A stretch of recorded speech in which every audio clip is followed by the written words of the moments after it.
Hello everyone.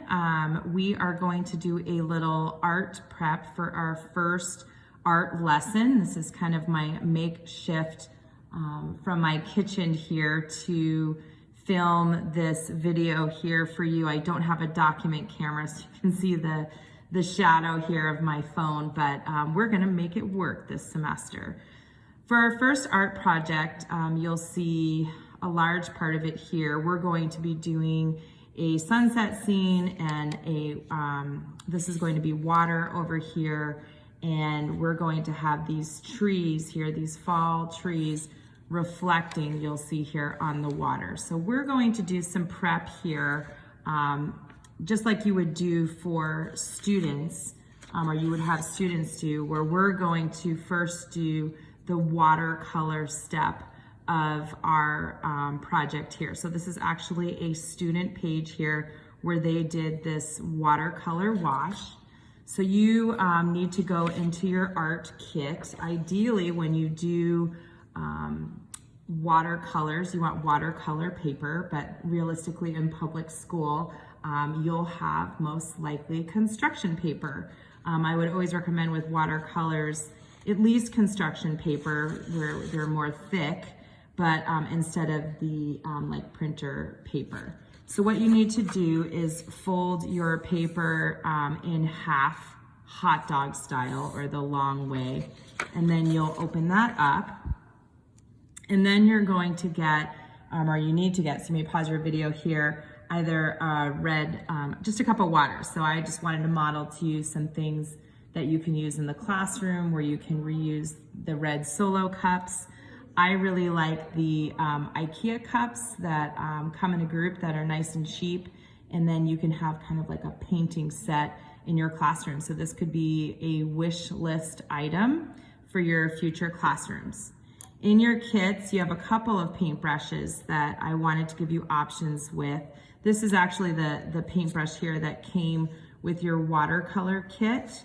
And then this is nice here, especially that you want to work with younger children. You have this bigger paintbrush that's easier for grasping. One of the things that you'll think about in these art lessons is how are you going to modify these lessons to meet students' varied needs. So for younger children, this would help with their fine motor skills to have a larger paintbrush. So in your kits, you have a watercolor set. Some are brand new, some were used for this same lesson at this time last year. So you're going to, what I suggest is wetting the paper. The thing about construction paper is it really absorbs the water first, and we want the paper, the watercolors to bleed. So I'm gonna just wet my top part here a little bit before I get started. So for the top part, we're going to use warm colors for the sunset. And so throughout our lessons, one of the components you'll talk about for art with students is what are warm colors? What are colors when you think of a sunset?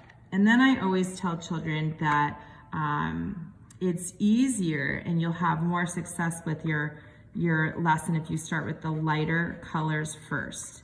And you want to explain to kids you're not scraping the paint, but you want to get the paint color nice and wet before you get started.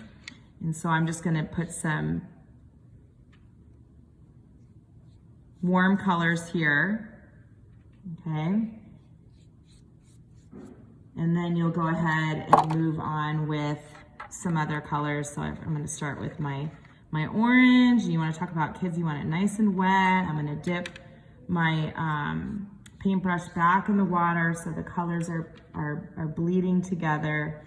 So you see some colors here, and then I would move on to the red, okay? And you talk about how the colors kind of bleed or blend together to get your sunset here. So you'll do that, you'll do the top part, the sunset part, and then that's where I would talk with children before you move on.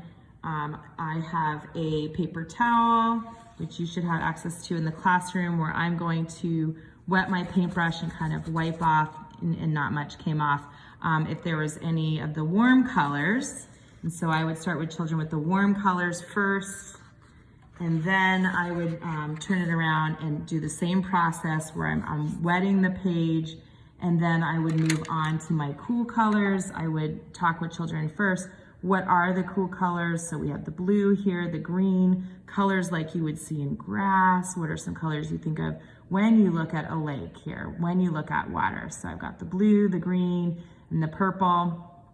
And so I know you could easily do this quickly on your own, but I also wanted to get you to start thinking, what would your conversation look like with children? One of the things with this project with kids is you're going to have this wet, easily tear sheet. So I would talk with them, how are they going to carry this when they're done?